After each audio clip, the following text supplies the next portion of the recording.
ആശാപൂർണമായ അവരുടെ ചിന്തകളുമാണ്. ആത്മവിശ്വാസത്തിന്റെ പുതിയ ചിന്തകളിലെ മറ്റൊരധ്യായം കൂടി ഇവിടെ തുടങ്ങുന്നു.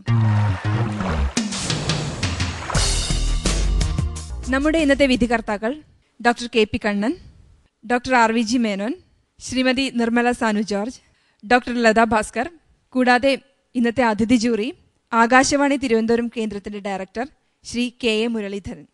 കണ്ണൂർ ജില്ലയിൽ ഒരു സാനിറ്റേഷൻ പ്രവർത്തകനുണ്ട്, എ പി ഹംസക്കുട്ടി. അദ്ദേഹം 3 വർഷമായി ഒരേ പ്ലാസ്റ്റിക് കവറുമായാണ് മത്സ്യ മാർക്കറ്റിൽ പോകുന്നത്. അവിടെ വെച്ച് അദ്ദേഹം ഈ കാര്യം പറയുകയും ചെയ്യും. കൂടാതെ ശുചിത്വ ബോധവൽക്കരണ ക്ലാസുകളിൽ ഈ കവർ അദ്ദേഹം ഉയർത്തി കാണിക്കും. പ്ലാസ്റ്റിക്കിന്റെ ഉപയോഗം കുറയ്ക്കേണ്ടതിന്റെയും ആവർത്തിച്ചുപയോഗിക്കേണ്ടതിന്റെയും സിദ്ധാന്തമാണ് അദ്ദേഹം നമ്മെ പഠിപ്പിക്കുന്നത്. നമുക്ക് സ്വാഗതം ചെയ്യാം ശുചിത്വ പദ്ധതികളുമായി എത്തിയ കോട്ടയം ജില്ലയിലെ എരുമേലി ഗ്രാമപഞ്ചായത്തിനെ ഗ്രീൻ കേരള എക്സ്പ്രസിന്റെ വേദിയിലേക്ക്.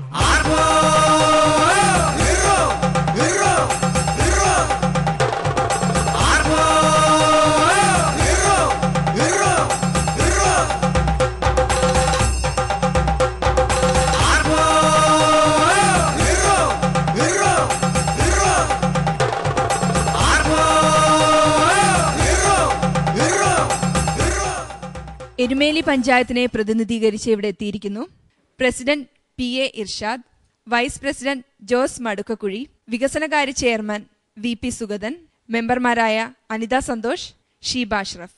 എരുമേലി പഞ്ചായത്തിന്റെ പ്രതിനിധിയായിട്ട് ഇവിടെ നിൽക്കുമ്പോൾ എങ്ങനെയാണ് ലോകത്തിന് സ്വന്തം പഞ്ചായത്തിനെ പരിചയപ്പെടുത്തുന്നത്? എരുമേലി ഗ്രാമപഞ്ചായത്ത് മറ്റ് പഞ്ചായത്ത് വ്യത്യസ്തമായി കോട്ടയം ജില്ലയിലെ ഏറ്റവും വലിയ പഞ്ചായത്തും ശബരിമല തീർത്ഥാടകരുടെ പ്രധാന തീർത്ഥാടന കേന്ദ്രവുമായി എരുമേലി ഒരു വർഷം 3 കോടിയോളം ശബരിമല തീർത്ഥാടകരാണ് എരുമേലി എത്തിച്ചേരുന്നത്. ഈ പഞ്ചായത്തിന് ഒരുപാട് ചരിത്രമുണ്ട്. എരുമേലിയിൽ മഹിഷിയായി രൂപപ്പെട്ടുകൊണ്ട് അവിടെയുള്ള പുരുഷന്മാരെ സ്ഥിരമായി കൊന്നുകൊണ്ടിരുന്ന എരുമയുടെ മുഖവും മനുഷ്യൻ്റെ ശരീരവുമുള്ള ഈ ജീവി രാത്രികാലങ്ങളിൽ മനുഷ്യനെ പുരുഷന്മാരെ പ്രത്യേകിച്ച് കൊല്ലുകയായിരുന്നു. പന്തളത്ത് നിന്നും പുലിപ്പാലിനായി പുറപ്പെട്ട രാജകുടുംബത്തിലെ അയ്യപ്പൻ എരുമേലിൽ എത്തിച്ചേരുകയും എരുമേലിൽ എത്തിച്ചേർന്നപ്പോൾ രാത്രി ആയതുകൊണ്ട് അവിടെ വീട് അന്തിയുറങ്ങുകയും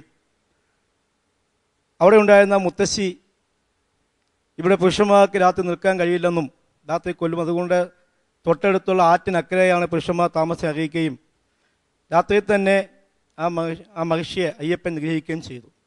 അതിൻ്റെ സന്തോഷം എന്ന നിലയിലാണ് ഇന്നും എരുമേലി പേട്ടകെട്ടും അതോടൊപ്പം എരുമകൊല്ലി എന്ന പേര് പിന്നീട് സൂക്ഷിച്ച എരുമേലിയായി മാറിയിട്ടുള്ളത്. എരുമേലി പഞ്ചായത്തിന്റെ മുഖമുദ്രകൾ ഈ വാവൂര് പള്ളിയും ഈ ധർമ്മശാസ്ത്ര ക്ഷേത്രവുമാണ്. ശബരിമല തീർത്ഥാടനത്തെത്തുന്ന അയ്യപ്പ ഭക്തന്മാർ ഈ അമ്പലത്തിൽ നിന്ന് പേട്ട കെട്ടി വാവൂര് പള്ളിയെ പ്രദക്ഷിണം വെച്ച് അവിടെ കാണിക്കയിട്ടിട്ട് എരുമേലിയിൽ തന്നെയുള്ള വലിയ അമ്പലത്തിലെത്തുന്നു. അവിടെ നിന്നാണ് പിന്നീട് ശബരിമലയ്ക്ക് പോകുന്നത്.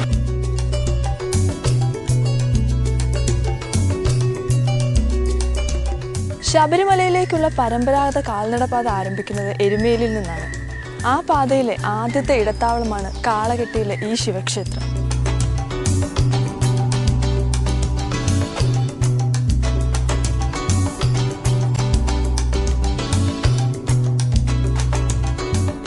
ഇതാണ് അഴുതയാറ്.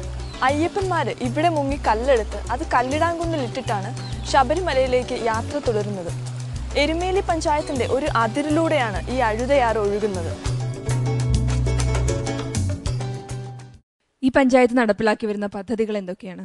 ഞങ്ങളുടെ പഞ്ചായത്തിന്റെ സമഗ്ര വികസനമാണ് പഞ്ചായത്ത് ലക്ഷ്യമാക്കി മുന്നോട്ട് പോകുന്നത്.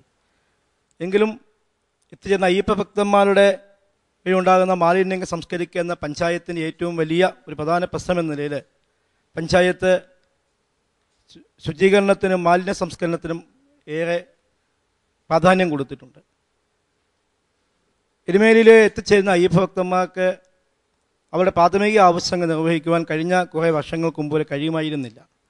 എരുമേലിയുടെ റോഡിൻ്റെ ഇരു സൈഡുകളിലും പുഴയോരത്തും കാനനപ്പാതയിലുമൊക്കെയാണ് ഇവർ പ്രാഥമിക ആവശ്യങ്ങൾ നിർവഹിച്ചുകൊണ്ടിരുന്നത്. ഇതുമൂലം ഇത് കഴിയുമ്പോൾ എരുമേലിയിലെ സാംക്രമിക രോഗങ്ങൾ ഉണ്ടാകുക പതിവായിരുന്നു. പഞ്ചായത്തിൻ്റെ നിരന്തരമായ ഇടപെടലും സംസ്ഥാന ഗവൺമെൻറ്റിൻ്റെ ഇടപെടലുമൊക്കെ വന്നതോടുകൂടി ദേവസ്വം ബോർഡിൻ്റെയും ജമാഅത്തിൻ്റെയും പഞ്ചായത്തും അതുപോലെ സ്വകാര്യ ആളുകളുടെയുമൊക്കെ പങ്കാളിത്തത്തോടുകൂടി 1052 ടോയ്ലറ്റുകൾ ഇപ്പോൾ ഇവിടെ. എരുമേലി പഞ്ചായത്തിന്റെ വികസന കാഴ്ചകൾ നമുക്ക് കാണാം. ശബരിമല തീർത്ഥാടന കാലത്ത് ഏകദേശം 3 കോടിയിലേറെ ആളുകൾ, അതായത് കേരളത്തിലെ ജനസംഖ്യയ്ക്ക് തുല്യമായ ആളുകളാണ് എരുമേലിയിൽ എത്തിച്ചേരുന്നത്. ഇവർ തീർക്കുന്ന മാലിന്യ ആരോഗ്യ പ്രശ്നങ്ങളാണ് എരുമേലി പഞ്ചായത്ത് നേരിടുന്ന ഏറ്റവും വലിയ വെല്ലുവിളി.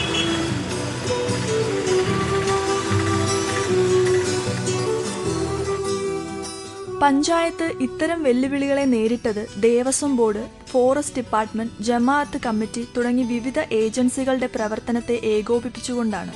ശുചിത്വം, മാലിന്യം, ആരോഗ്യം തുടങ്ങിയ മേഖലകളിലാണ് പഞ്ചായത്ത് ഏറ്റവും കൂടുതൽ വെല്ലുവിളികൾ നേരിട്ടത്. പഞ്ചായത്ത് നേരിട്ട പ്രധാന വെല്ലുവിളികളിലൊന്ന് അയ്യപ്പ ഭക്തന്മാർക്ക് അവരുടെ പ്രാഥമിക ആവശ്യങ്ങൾ നിറവേറ്റാനുള്ള സൗകര്യക്കുറവായിരുന്നു. ഈ പ്രശ്നം പരിഹരിക്കാനായിട്ടാണ് ശുചിത്വ കോംപ്ലക്സുകൾ സ്ഥാപിച്ചത്.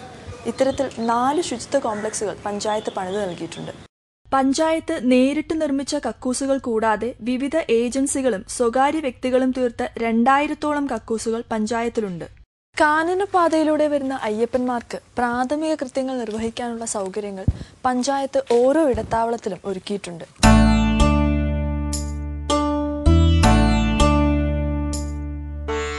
ശബരിമല തീർത്ഥാടന സമയത്ത് പഞ്ചായത്ത് നേരിടുന്ന മറ്റൊരു വെല്ലുവിളിയാണ് മാലിന്യങ്ങൾ. ഒരു ദിവസം 15 ടൺ വരെ മാലിന്യങ്ങളാണ് ഇവിടെ കുമിഞ്ഞുകൂടുന്നത്. ഇങ്ങനെ ശേഖരിക്കുന്ന മാലിന്യങ്ങൾ ഇൻസിനറേറ്റർ ഉപയോഗിച്ച് കത്തിച്ചു കളയുകയാണ് ചെയ്യുന്നത്.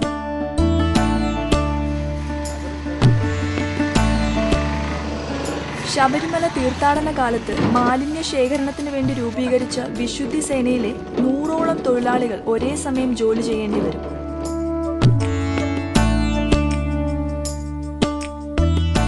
ഇതാണ് വലിയ അമ്പലം. ചെറിയ അമ്പലത്തിൽ ആരംഭിക്കുന്ന പേട്ടതുള്ളൽ ചടങ്ങുകൾ അവസാനിക്കുന്നത് ഈ അമ്പലത്തിൽ വെച്ചാണ്. പേട്ടതുള്ളി വരുന്ന അയ്യപ്പ ഭക്തന്മാർ ദേഹം മുഴുവൻ കുങ്കുമം പൂശിയിരിക്കും. ഈ കുങ്കുമം കഴുകിക്കളയുന്നത് ഈ പുഴയിലാണ്. ഇങ്ങനെ സീസൺ സമയത്ത് ഏകദേശം 50 ടണ്ണോളം കുങ്കുമമാണ് ഈ പുഴയിലേക്ക് എത്തുന്നത്. ഇത് തീർക്കുന്ന മാലിന്യ പ്രശ്നങ്ങൾ പരിഹരിക്കുന്നതിന് വേണ്ടിയിട്ട് പഞ്ചായത്ത് താൽക്കാലിക ഷവർ ബാത്തുകൾക്കുള്ള സൗകര്യങ്ങൾ ഒരുക്കിയിട്ടുണ്ട്.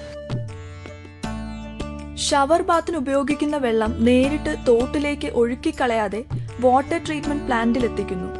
അവിടെ നിന്ന് ശുദ്ധീകരിച്ച ശേഷം വീണ്ടും തോട്ടിലേക്ക് ഒഴുക്കിക്കളയുകയാണ് ചെയ്യുന്നത്. തിരക്കുപിടിച്ച ശബരിമല തീർത്ഥാടന കാലത്ത് പുറന്തള്ളുന്ന മാലിന്യങ്ങൾ സംസ്കരിക്കാൻ നിലവിലുള്ള മാലിന്യ സംസ്കരണ പ്ലാന്റിൽ പലപ്പോഴും സാധിക്കാറില്ല. അതുകൊണ്ട് പഞ്ചായത്തിലെ കവുങ്ങുംകുഴിയിൽ മാലിന്യങ്ങളെ ജൈവവളമാക്കി മാറ്റുന്ന ഒരു പുതിയ പ്ലാന്റ് പണിതുകൊണ്ടിരിക്കുകയാണ്. അതിനോടനുബന്ധിച്ച് തന്നെ ആധുനിക രീതിയിലുള്ള അറവുശാലയും നിർമ്മാണത്തിലാണ്.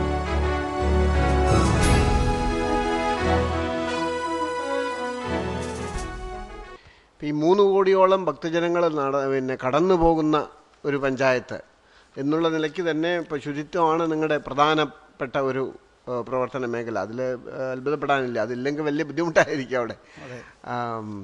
ഈ പറഞ്ഞ മാതിരി ആദ്യം പ്രസിഡന്റ് പറഞ്ഞു 1052 ടോയ്ലറ്റ്, പിന്നെ വീഡിയോയിൽ പറഞ്ഞു 750 ടോയ്ലറ്റാണ് ഉള്ളതെന്ന്. പിന്നെ പറഞ്ഞു ഏകദേശം 2000-ഓളം ഉണ്ട്. അതിൽ പ്രൈവറ്റ് ടോയ്ലറ്റുകളും പെടും. ടോയ്ലറ്റ് വേറെ ഉണ്ട്. അപ്പൊ ഈ 2000 ടോയ്ലറ്റ് ഉള്ളതിൽ എത്ര എണ്ണം പൊതു ടോയ്ലറ്റുകൾ? ഇതെല്ലാം പൊതുവായിട്ട് ഉപയോഗിക്കുന്നതാണ്. അല്ലല്ല, പഞ്ചായത്തിന്റെ ഓണർഷിപ്പിലുള്ളത്. പഞ്ചായത്തിന്റെ ഓണർഷിപ്പിൽ ഇപ്പോൾ ഞങ്ങൾ 15 യൂണിറ്റുകളിലായി 4 കേന്ദ്രങ്ങളിലായി 15 യൂണിറ്റാണ് പഞ്ചായത്ത് പണിതിട്ടുള്ളത്. അപ്പോൾ 4×5 20 ടോയ്ലറ്റാണ് പഞ്ചായത്ത് ചെയ്തിട്ടുള്ളത്. ബാക്കിയുള്ളതെല്ലാം പ്രൈവറ്റ് ആണോ? പ്രൈവറ്റ്, ദേവസ്വം ബോർഡ്, ജമാഅത്ത്, മറ്റ് ഹരിതക്ഷേത്രം. പക്ഷേ ഇത് ഈ മാലിന്യങ്ങളെല്ലാം ഇതേവരെ കത്തിച്ചു കളയുകയാണെന്നാണ് എഴുതിയിരിക്കുന്നത്. വല്ലാത്തൊരു സങ്കടം തോന്നി. അല്ല, ഞങ്ങള് വർഷങ്ങൾക്ക് മുമ്പ് ഞങ്ങൾ അന്നൊരു മറ്റ് കമ്മിറ്റി ഇല്ലാത്ത സമയത്ത് പഞ്ചായത്ത് 2001 തൃശ്ശൂരുണ്ടായതൊരു ടെക്നോളജിയൊക്കെ പറഞ്ഞതനുസരിച്ചാണ് ഇങ്ങനെ ഒരു എരുമേലിയിൽ 25 ലക്ഷം രൂപ മുടക്കി ഒരു കരമാലിന്യം ഇത് കത്തിച്ച് കളയുന്ന ഒരു ഇൻസ്റ്റലേറ്റർ സ്ഥാപിച്ചു. തുടങ്ങുന്നുണ്ട്. അല്ല, ഇപ്പം തുടങ്ങുന്നത് ഇപ്പം ചെയ്തുകൊണ്ടിരിക്കുന്നത്. അവിടെ ഞങ്ങൾ വരുന്ന പ്ലാസ്റ്റിക്കുകൾ ആദ്യകാലങ്ങളിൽ മൊത്തം കത്തിക്കുകയായിരുന്നു. പിന്നീട് ഇടപെട്ട സെഷൻ കഴിഞ്ഞ ഒരു 3-4 വർഷക്കാലമായിട്ട് പ്ലാസ്റ്റിക്കുകൾ തരം തിരിച്ചാണ് പ്ലാസ്റ്റിക് കത്തിക്കാൻ. ഇപ്പോൾ പ്ലാസ്റ്റിക്കിന് എന്ത് ചെയ്യും? ഇപ്പോൾ പ്ലാസ്റ്റിക് ഞങ്ങൾ ഓരോ വർഷം കഴിയുമ്പോൾ പഞ്ചായത്തിൻ്റെ മൊത്തം ആക്കിൽ പത്രങ്ങളെല്ലാം ലേലം ചെയ്യുന്ന എല്ലാ വർഷവും ലേലമുണ്ട്. പഞ്ചായത്തിൻ്റെ കോംപ്ലക്സുകൾ, ബസ് സ്റ്റാൻഡുകളെല്ലാം ലേലം ചെയ്യുന്ന അവസരത്തിൽ ഇതുകൂടി ലേലം ചെയ്യുക. ഇപ്പോൾ ഈ ജൈവ മാലിന്യങ്ങളും അജൈവ മാലിന്യങ്ങളും പ്രത്യേകിച്ച് ഒരുപാട് ഹോട്ടലുകളൊക്കെ ഉണ്ടാവുമല്ലോ അല്ലേ, ഭക്ഷണശാല, അവിടെ നിന്നൊക്കെ കളക്ട് ചെയ്യുമ്പോൾ അവർക്ക് ഒരു ഫീസ് വെച്ചൂടെ അവർക്ക്? പഞ്ചായത്ത് ലൈസൻസ് ഫീസ് മാത്രമേ വാങ്ങുന്നുള്ളൂ. ലൈസൻസ് ഫീസ് മാത്രമേ. അതല്ല, ഈ അവരുടെ മാലിന്യം സംഭരിക്കുന്നതിനൊരു ഫീസ് വെച്ചൂടെ?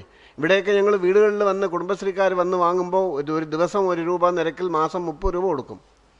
അതും ചെറിയ 2 ബാഗ് ആഴ്ചയിൽ 2-3 പ്രാവശ്യം കൊടുക്കുന്നതിന്. അങ്ങനെ ഒരു സംവിധാനമൊന്നുമില്ല. ആലോചിക്കാം. നിലവിലില്ല. ഞങ്ങളിപ്പോൾ പുതിയൊരു കലമാന്യ പ്ലാന്റ് പണി പൂർത്തീകരിച്ചുകൊണ്ടിരിക്കുകയാണ്. ഉദ്ദേശിക്കുന്നത് അത് പൂർത്തീകരിക്കുന്നതോടുകൂടി എല്ലാ സൂചിപ്പിച്ചതുപോലെ തന്നെ കുടുംബശ്രീകൾ ഉപയോഗിച്ച് എല്ലാ വീടുകളിൽ നിന്നും മാലിന്യം ഇപ്പൊ നമുക്ക് വീടുകളിൽ നിന്ന് കളക്ട് ചെയ്യാനുള്ള സംവിധാനം ഇല്ലാത്തതുകൊണ്ട് എല്ലാ വീടും കളക്ട് ചെയ്യുന്നില്ല. ഇത് വരുന്നതോടുകൂടി എല്ലാ വീടുകളിൽ നിന്നും മാലിന്യം കളക്ട് ചെയ്ത് അത് ജൈവവളമാക്കി എരുമേലിയിലെ കർഷകർക്ക് കൊടുക്കുക എന്നുള്ളതാണ് പഞ്ചായത്തിന്റെ പദ്ധതിയുടെ ലക്ഷ്യം. ഇതും ഒരുതരം ടൂറിസം തന്നെയാണല്ലോ, തീർത്ഥാടന ടൂറിസമാണ്. ടൂറിസവുമായി ബന്ധപ്പെടുന്ന പ്രദേശങ്ങളിൽ നമ്മൾ അവശ്യം വളർത്തിയെടുക്കേണ്ട ഒരു കഴിവാണ് ഈ വരുന്നവരുടെ ഭാഷ സംസാരിക്കാനും അവരുമായിട്ട് ആശയവിനിമയം. ഇപ്പോൾ പ്ലാസ്റ്റിക് വിമുക്ത മേഖല എന്ന് മലയാളത്തിൽ എഴുതി വെച്ചിട്ട് യാതൊരു കാര്യവുമില്ല. ഈ വരുന്നവർക്ക് മനസ്സിലാവുന്ന ഭാഷയിൽ എഴുതണം. ട്രാഫിക് സയൻസ് ഇപ്പോൾ വ്യത്യസ്ത ഭാഷകൾ എഴുതാറുണ്ട്, തമിഴിലൊക്കെ എഴുതുന്നുണ്ട്. അതുപോലെ നമുക്ക് അവരോട് പറയാനുള്ള കാര്യങ്ങൾ, എവിടെയാണ് ടോയ്ലറ്റ്സ് ഉള്ളത്, അതിൻ്റെ ചാർജ് എന്താണ്, അത് ഉപയോഗിക്കുമ്പോൾ ശ്രദ്ധിക്കേണ്ട കാര്യങ്ങൾ എന്തെല്ലാമാണ്, ഇതെല്ലാം അവരുടെ ഭാഷ സംസാരിക്കുന്ന ഒരു കേഡർ ഇവിടെ ഉണ്ടാക്കണം. അത് നമ്മുടെ വിദ്യാഭ്യാസത്തിൻ്റെ ഭാഗമാകണം.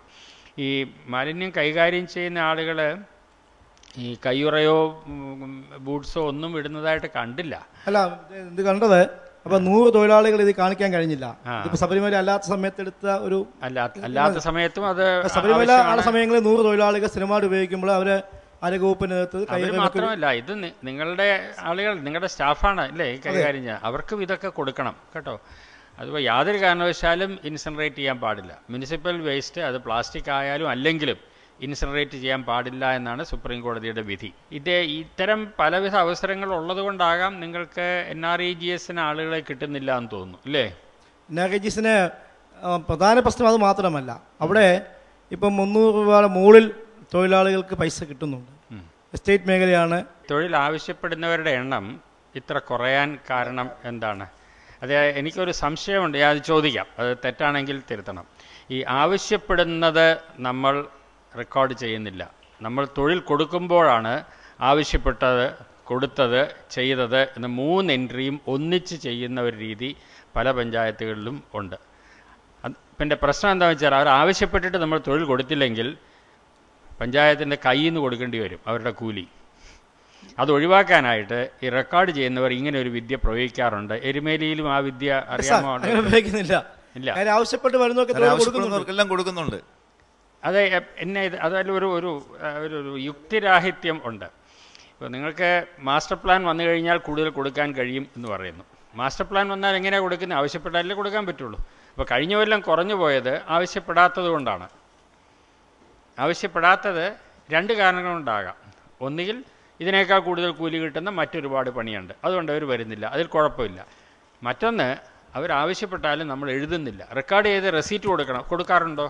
കഴിഞ്ഞ വർഷം നമുക്ക് തൊഴിൽ പദ്ധതി കുറേ കൊടുക്കാൻ കഴിയാതെ വന്നതെന്ന് പറഞ്ഞാൽ അവിടുത്തെ ആ കാലാവസ്ഥയ്ക്ക്, ആ ഭൂപ്രകൃതിക്ക് അനുയോജ്യമായ തൊഴിൽ പ്രവർത്തനങ്ങൾ അവിടെ നടത്താൻ കഴിഞ്ഞിരുന്നില്ല. അതാണ് ഞാൻ സൂചിപ്പിച്ചത്. അപ്പം നമുക്ക് കൊടുക്കാൻ കഴിയാതെ വന്നത് അനുയോജ്യമായ തൊഴിൽ പദ്ധതികൾ നമ്മുടെ കയ്യിൽ ഇല്ലാതിരുന്നതുകൊണ്ടാണ്. അവരാവശ്യപ്പെടാഞ്ഞിട്ടല്ല. ആവശ്യപ്പെട്ട മുഴുവൻ തൊഴിൽ കൊടുത്തിട്ടുണ്ട് സാർ. ആവശ്യപ്പെട്ടവർക്കെല്ലാം കൊടുത്തു.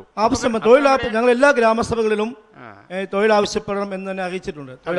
ആവശ്യപ്പെട്ടവർക്കെല്ലാം തൊഴിൽ കൊടുത്തു എങ്കിൽ നമ്മുടെ ഈ പദ്ധതി ഇല്ലാത്ത പ്രശ്നമില്ലല്ലോ. ആവശ്യപ്പെട്ടവർക്കെല്ലാം തൊഴിൽ കൊടുത്തു. അവിടെ പ്ലാന്റേഷൻ മേഖലയാണ്. അവിടെ ഇടകൃഷിയായി കൈതകൃഷിക്ക് പോയി 300 രൂപ സ്ത്രീ തൊഴിലാളികൾക്ക് കിട്ടും, പുരുഷന്മാർക്ക് 400 രൂപ കിട്ടും. അതെ, ഇത് നമ്മുടെ ഒരു പ്രശ്നത്തിന് 2 സൈഡിലും വിരുദ്ധമായിട്ടുള്ള വാദം ഉന്നയിക്കരുത്. മറ്റ് തൊഴിലവസരങ്ങൾ അവർക്കുണ്ട്, അതുകൊണ്ട് ആവശ്യപ്പെടുന്നില്ല എന്ന് പറഞ്ഞാൽ എനിക്ക് പരാതിയില്ല. നിങ്ങളുടെ സ്കൂളുകളിൽ എൻറോൾമെൻറ്റ് 5 വയസ്സായ കുട്ടികൾ എല്ലാവരും സ്കൂളിൽ എത്തുന്നുണ്ടോ? എത്തുന്നുണ്ട്. ഉണ്ട്. അവർ അതിൽ എത്ര ശതമാനം പേര് 10ാം ക്ലാസ്സിൽ എത്തുന്നുണ്ട്? അത് പഠിച്ചിട്ടുണ്ടോ? ഞങ്ങളൊരു സർവേ നടത്തിയപ്പോൾ 10ാം ഇപ്പം കൊഴിഞ്ഞുപോക്കില്ല. കഴിഞ്ഞ ഒരു വർഷവും ഞങ്ങളിതിനെ പഞ്ചായത്തിൻ്റെ ഭാഗമായി തന്നെ സർവേ ഞങ്ങളെ പഠനം നടത്തി നോക്കിയപ്പോൾ കൊഴിഞ്ഞുപോക്ക് ഇല്ല. അതെങ്ങനെ കണ്ടുപിടിച്ചു? കഴിഞ്ഞ ഒരു സർവേ നടത്തിയിട്ട് കൊഴിഞ്ഞുപോക്ക് ഇല്ല എന്നെങ്ങനെ കണ്ടുപിടിച്ചു? സ്കൂളുകളിൽ നിന്ന് കളക്ട് ചെയ്യുകയും മറ്റൊന്ന് അന്വേഷണം നടത്തുകയും. സ്കൂളിൽ ചെന്നാൽ 10ാം ക്ലാസ്സിലുള്ളവരെ എല്ലാവരും ഉണ്ടോ? എല്ലാവരും ഉണ്ട്. അപ്പോൾ എങ്ങനെയാണ് കൊഴിഞ്ഞുപോക്ക് അറിയുക? 10ാം ക്ലാസ് നമ്മൾ ഒരു സ്കൂളിൽ